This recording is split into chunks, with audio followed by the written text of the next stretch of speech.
अस्सलामुअलैकुम। आज मैं जिस किताब का या नॉवेल का तबसरा करने जा रही हूँ वो है नाज़िया कामरान काशिफ़ का इश्क़-ज़ाद। इश्क़-ज़ाद ख़रीदने के पीछे जो एक बुनियादी वजह थी वो इसकी टैग लाइन थी, चौलिस्तान से बल्तिस्तान तक फैली एक जिनज़ादे की इश्क़ की दास्तान। नाज़िया कामरान काशिफ़ के जो नॉवेल्स में पढ़ती हूँ ना, वो जियोग्राफ़ी की वजह से पढ़ती हूँ। बहुत ही उम्दा जियोग्राफ़ी इन्होंने इस्तेमाल की होती है, मुख्तलिफ़ की होती है। बाज़ औक़ात हम देखते हैं कि बहुत मशहूर इलाके होते हैं जिन पे हमारे जो राइटर्स हैं वो लिख रहे होते हैं, लेकिन नाज़िया साहबा की ये बात बहुत अच्छी है कि बहुत मुख्तलिफ़ सी उनकी जो है वो मिलती है जियोग्राफ़ी। और पाकिस्तान के जो ऐसे इलाके जिनके बारे में हमें सबको इल्म नहीं होता, उनको एक्सप्लोर कराती हैं हमें अपनी नॉवेल्स में, और उसके साथ मुख्तलिफ़ ममालिक में। और ये अब मैंने बल्तिस्तान तो मैंने देखा हुआ था, तो फिर चलो चौलिस्तान की सैर जो है वो इश्क़-ज़ाद के साथ करते हैं। अच्छा, मैं जियोग्राफ़ी की बात कर रही थी तो मैं बताती हूँ कि इसमें चौलिस्तान का एक किला जो है उसका ज़िक्र किया गया है, और उस किले की वजह से अब मैं बहुत मुतजस्सिस हूँ कि मैं चौलिस्तान जाऊँ और वो किला देखूँ। और इश्क़-ज़ाद की जो सबसे अच्छी बात है, जैसे इसमें लिखा हुआ है कि एक जिनज़ादे की इश्क़ की दास्तान है, तो इसको हॉरर नहीं लिखा गया। इतना खूबसूरती से ये रोमानवी फ़िक्शन लिखा गया है कि पहली मर्तबा लफ्ज़ जिन से ना मुझे डर नहीं लगा, मतलब कोई डरावना सा जो है ना वो मंज़र नहीं बना, बल्कि वो सलाज़ार से जो है ना कारीन जो है ना उनको खुद इश्क हो जाता है कि सलाज़ार को इतना अच्छा जो है वो उसका इमेज बनाया गया है, जिस तरह से उसको उस किरदार को तराशा गया है। और जो दूसरा इसका किरदार है, जो हीरोइन है वो है मसनवी का किरदार भी बहुत अच्छा, बड़ा मुनफरिद है। वो लड़की भी इश्क के लिए जो है वो पूरी जंग लड़ती है और इंसानों को छोड़कर एक जिन के इश्क में गिरफ़्तार होती है, और फिर उस इश्क को पाती है, उसके लिए स्ट्रगल करती है और भूल जाती है कि उसकी वो एक जिन है और वो एक इंसान है। वो इस फ़र्क को भूल जाती है, और ये इश्क ही है जिसमें ये फ़र्क भूला जा सकता है, जिसमें कोई ज़ात, कोई कबीला, कोई ज़ादियत जो है वो मायने नहीं रखती। और इस नावल का जो बुनियादी कॉन्सेप्ट है वो यही है ना कि जो इश्क वाले होते हैं वो इश्क़-ज़ाद होते हैं, उनकी और कोई पहचान नहीं होती, सिर्फ इश्क उनकी पहचान है। उनका पहला और आखिरी हवाला जो है वो इश्क बन जाता है। और ये कहानी कोई रवायती कहानी नहीं है, जैसे रवायती कहानियों में होता है कि कोई जिन होता है जो किसी लड़की पर जो है आशिक हो जाता है, जैसे पंजाबी में कहते हैं कि कुड़ी नू जिन पै गए ने, लेकिन इस कहानी में तो कुड़ी जिन नू पै गई है। जिन बेचारा तो जो है वो मती हो जाता है मसनवी का, और इश्क के सामने सर तस्लीम खम कर देता है। हालांकि वो जो जिन होता है वो अपने कबीले का जो सिपा सलार होता है। और इसमें और बड़ी खूबसूरती की बात दिखाई गई है कि पहली मरतबा मतलब देखा है कि जन्नात के कबीलों को बड़े पीसफुली दिखाया गया है कि उनके कबीले क्या हैं, उनकी तकरीबात क्या हैं, उनकी हदूद क्या हैं, या उनका ख़ानदानी निज़ाम क्या है। और उनको भी मसला था कि उन जन्नात को भी मसला था कि उनका जो ख़ानदान का लड़का है वो जन्नात के बाहर किसी से शादी करे। तो ये बड़ी मज़ेदार से फ़िक्शन जो है वो क्रिएट किया है नाज़िया आपा ने, तो बहुत अच्छा लगा।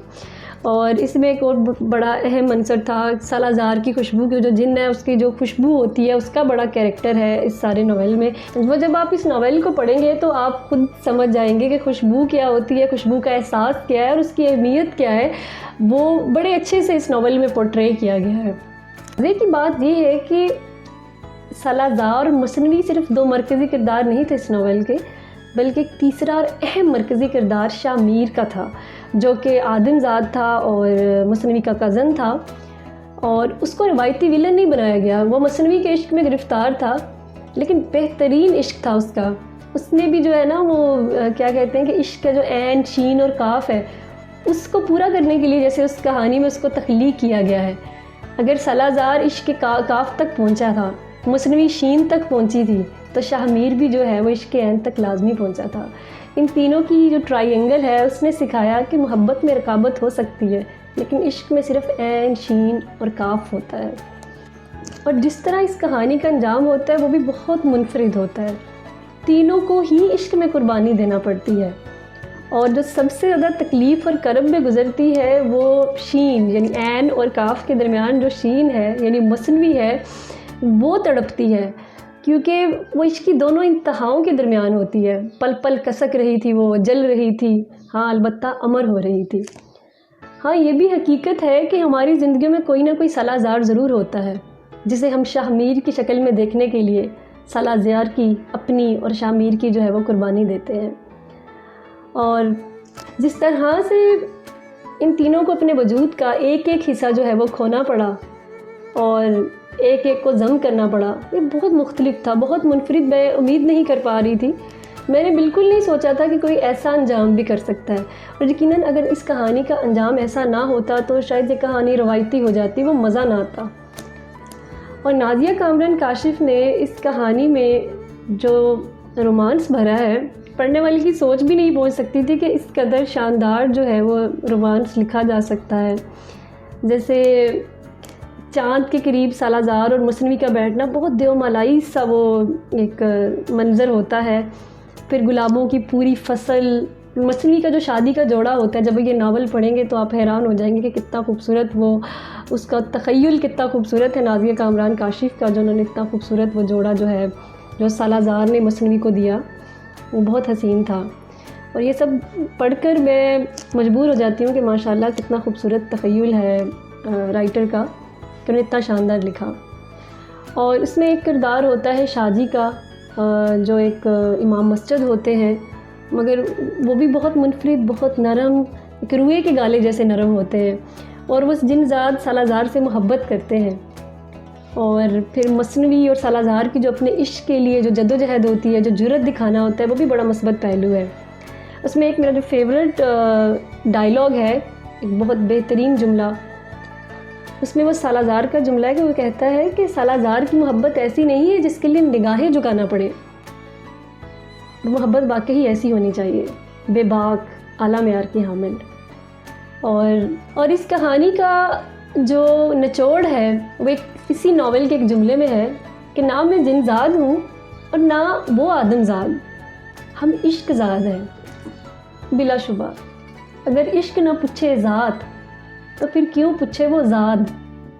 इसी नावल में कारीन के जो हैं वो तबसरे भी शामिल हैं और शायरी भी उनकी शामिल है जो उन्होंने इश्क़ज़ाद के लिए की। तो वो पढ़कर बड़ी हैरानगी होती है कि किस तरह इश्क़ज़ाद उनके जो है हवास पर सवार रहा।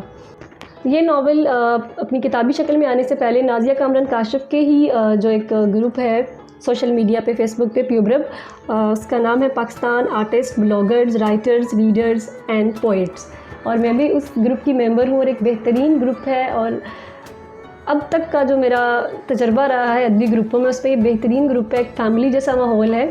और प्यूब्रब में ये किस्तवार आ रहा था तो इसलिए बहुत से कारीन ने इसको किस्तों में पढ़ा था, तो उन्होंने इसकी जो शायरी की, जो तबसरे किए, वो भी कमाल है। वो इस नावल को 4 चांद लगा देते हैं। और ये बहुत अच्छी बात थी कि नावलिस्ट ने उन तबसरों को, उन शायरी को जो है किताबी शक्ल देते हुए ना उनको भी शामिल किया इस पर। और इतना खूबसूरत लिखने के लिए और उर्दू फ़िक्शन का एक नया अंदाज़ जो है वो देने के लिए मैं तो नाज़िया कामरान काशिफ़ की बेहद शुक्रगुज़ार हूँ। और मैं चाहूँगी कि आप भी इसको लेकर पढ़ें, आपको मज़ा आएगा।